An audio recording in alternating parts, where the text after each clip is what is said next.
I've always been an early riser. I remember as a child sometimes getting up before 5 a.m. and heading out to the living room to play.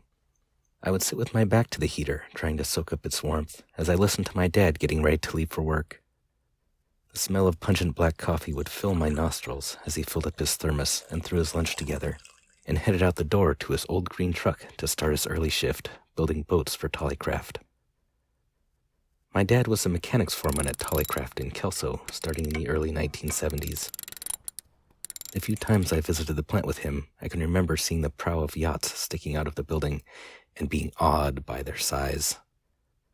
I later learned that the pleasure boats built by Tollycraft were just the latest in the long line of boat-building history in Cowlitz County.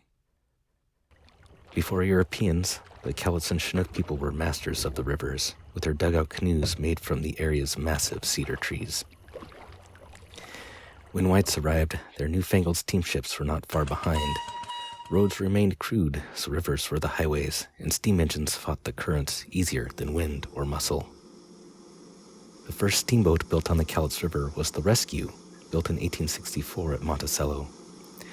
In the 1870s and 80s, the Kellogg Transportation Company's boats Toledo and Northwest ran as far north as Cowlitz Landing during high water.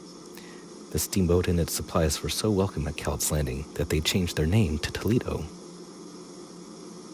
In 1896, the Kellogg Company built the Chester just for the Cowlitz River run between Toledo and Kelso. Because it had a draft of only 6 inches, it could make the trip year-round, sliding over sandbars as a pedal wheel sucked the sand out from underneath. Steamboats ran on the Cowlitz River into the 1930s, with the Pomona being one of the last. By that time, it mostly hauled freight and moved barges and other large construction equipment. Trains and automobiles had made passenger service long obsolete. R.M. Tollefson started building boats in 1936 and incorporated Tollycraft in 1952. He started with 14 and 16-foot wooden boats and gradually went bigger, and with fiberglass in the 1960s when he built a bigger plant in Kelso's industrial area, the one my dad worked at. And while the Tollycraft plant in Kelso is no more, every time I see the name on a boat I'm passing by, I can't help but wonder, did my dad put the engine in this one?